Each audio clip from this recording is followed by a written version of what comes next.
तो मूवी के स्टार्ट में हम एक रासा नाम की लेडी को देखते हैं जो दूर से एक प्लेन आने का इंतजार कर रही थी। जैसे ही प्लेन लैंड करता है तो उसमें से प्रेसिडेंट बाहर आता है। प्रेसिडेंट के बाहर आते ही रासा उस पर गोली चलाती है और एक ही हमले में उसे मार गिराती है। उसके बाद रासा बुलेट कवर को अपने पास रख लेती है। इधर हमें लावा नाम का एक आदमी दिखाया जाता है जो अपनी नोटबुक में कुछ लिख रहा था। वहीं उसे बेस पर आने का एक मैसेज आता है। जब लावा बेस में जाता है तो वहां उसे बार्ट नाम की एक लेडी मिलती है जो लावा से कहती है कि मैं जानती हूं कि तुम्हारे फादर और ग्रैंडफादर बहुत अच्छे स्नाइपर थे और उन्होंने भी बेस में काम किया था, और मुझे ये भी पता है कि तुम भी एक बहुत अच्छे स्नाइपर हो। मैं जानती हूं कि तुम्हारा अब इस दुनिया में तुम्हारी गर्लफ्रेंड के अलावा कोई भी नहीं। लेकिन लावा कहता है कि नहीं, अब उससे भी ब्रेकअप हो चुका है। मतलब लावा का अब इस दुनिया में कोई भी नहीं। जो सुनकर बार्ट कहती है कि मैं तुम्हें एक सीक्रेट मिशन पर भेजना चाहती हूं। क्या तुम वहां पर जाना चाहोगे, क्योंकि हमें वहां पर तुम जैसे स्नाइपर्स की जरूरत है। तो लावा बिना कुछ सोचे समझे कहता है कि हां, मैं वहां जाने के लिए बिल्कुल तैयार हूं। इधर हम रासा को देखते हैं जो आकर अपने डैड से मिलती है। डैड का नाम विल होता है। खैर रासा अपने डैड से कहती है कि डैड, मैंने अपना मिशन कंप्लीट कर लिया है। जो सुनकर उसके डैड बहुत खुश होते हैं। इसके बाद वो रासा से बुलेट कवर ले लेते हैं। रासा कहती है कि मुझे ये काम करके बहुत बुरा लग रहा है, लेकिन मिशन था तो करना पड़ा। तो विल कहता है कि बस इसीलिए मैं तुमसे बिल्ट कवर ले लेता हूं ताकि तुम इस गम को भूल जाओ। इसके बाद रासा अपने डैड को कहती है कि मैं अब 1 साल के मिशन के लिए कहीं जा रही हूं और अब मैं आपको 1 साल बाद ही मिलूंगी। अगले दिन हम देखते हैं कि लावा एक प्लेन से छलांग लगाता है और जंगल में लैंड करता है। थोड़ा आगे चलने पर उसे एक जैक नाम का आदमी मिलता है। वो कहता है कि वाह, तुम आगे, मैंने 1 साल बाद किसी इंसान को देखा है। जैक लावा को लेकर एक वॉच टावर में ले जाता है। जैक बताता है कि इस टावर में तुम्हें जरूरत का सारा सामान मिल जाएगा और अगले 1 साल तक तुम्हें यहीं पर रहना होगा। तब लावा सामने वाले टावर के बारे में पूछता है, जिस पर जैक कहता है कि वहां भी तुम्हारी तरह कोई होगा, लेकिन तुम्हें उससे कभी भी कुछ भी बात नहीं करनी। तुम्हें सिर्फ अपने टावर का ध्यान रखना है।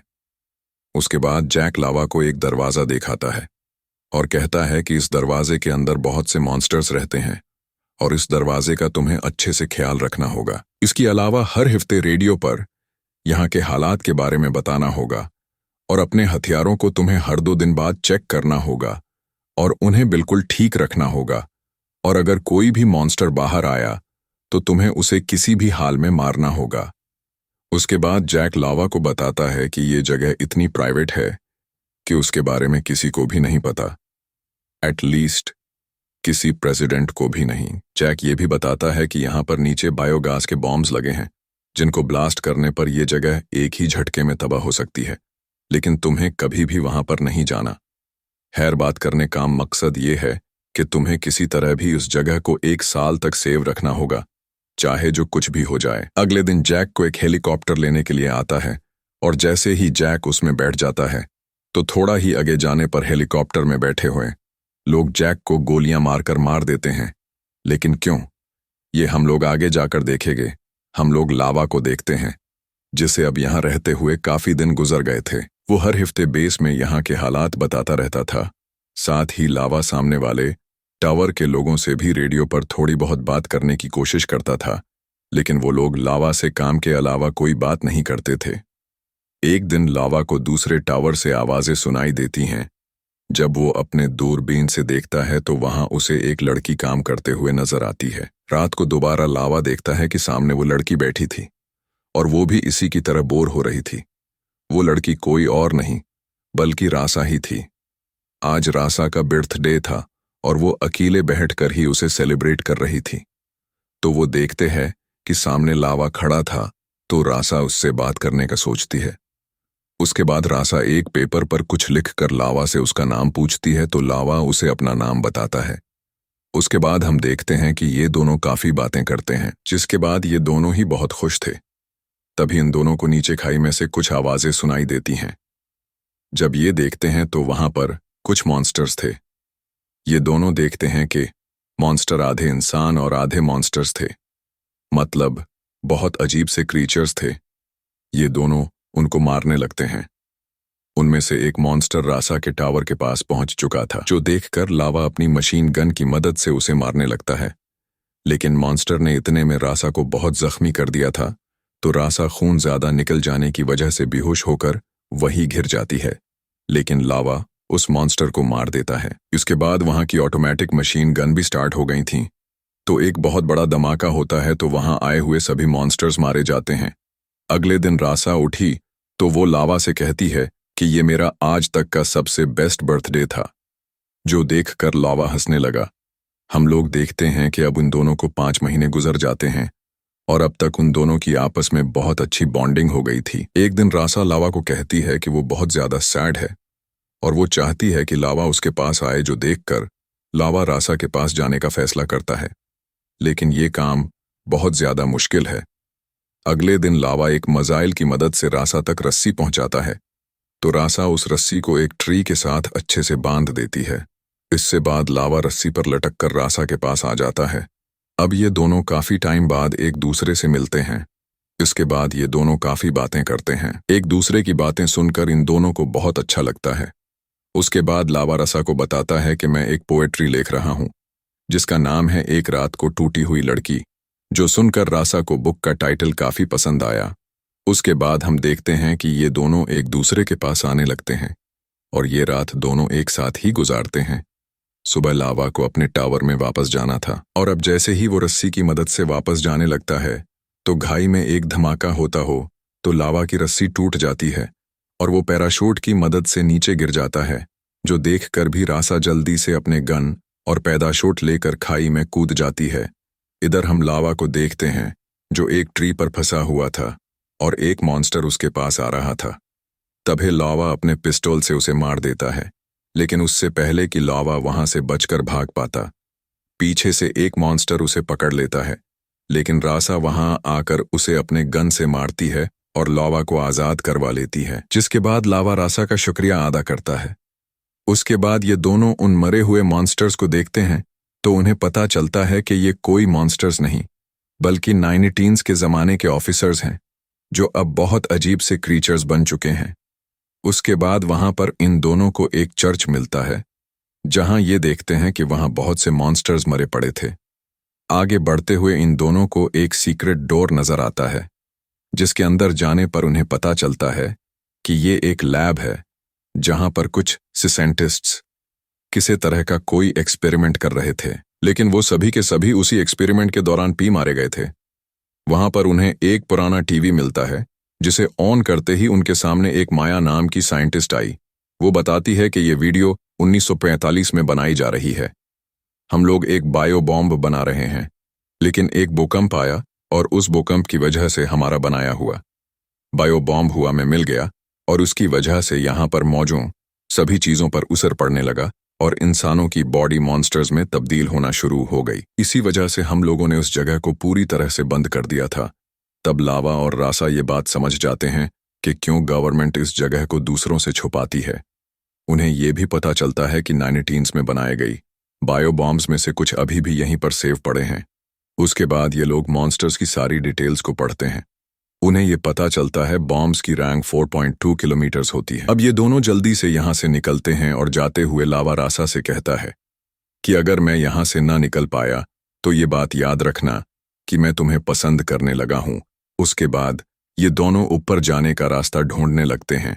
अब ये थोड़ा ही आगे जाते हैं तो एक मॉन्स्टर रासा को रस्सी से एकदम से बांधकर अपने साथ घुसेट कर ले जाने लगता है। तभी लावा भी रासा को बचाने के लिए उसके पीछे जाने लगता है।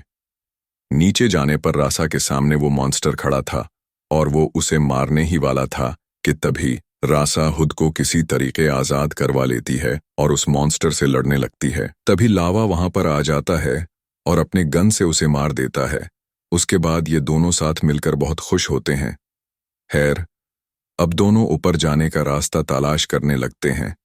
ऊपर जाने के लिए उनको एक बहुत बड़े दरख्त की मदद से ऊपर जाना था, लेकिन मसला ये था कि उस दरख्त पर बहुत से मॉन्स्टर थे जो फिलहाल सो रहे थे। उसके बाद ये दोनों आराम से आगे बढ़ने लगते हैं, लेकिन रासा एक मॉन्स्टर के ऊपर अपना पांव रख देती है, जिससे वो मॉन्स्टर जाग जाता है और वो रासा पर हमला कर देता है, लेकिन लावा उसे अपनी गन से मार देता है। अब आवाज सुनकर सभी मॉन्स्टर्स जाग जाते हैं और अब वो उन पर हमला करने वाले थे, लेकिन ये दोनों वहां पर एक बहुत बड़ा धमाका करवाते हैं और इस धमाके की वजह से वहां के सभी मॉन्स्टर्स मारे जाते हैं और ये दोनों वहां से भागकर ऊपर टावर पर आने पर ये दोनों बहुत ज्यादा परेशान थे।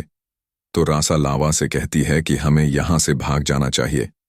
मुझे फ्रांस में एक जगह पता है, हम वहां चले जाते हैं और वहां हमें कोई भी नहीं ढूंढ पाएगा। उसके बाद लावा को अपने टावर पर वापस आना था।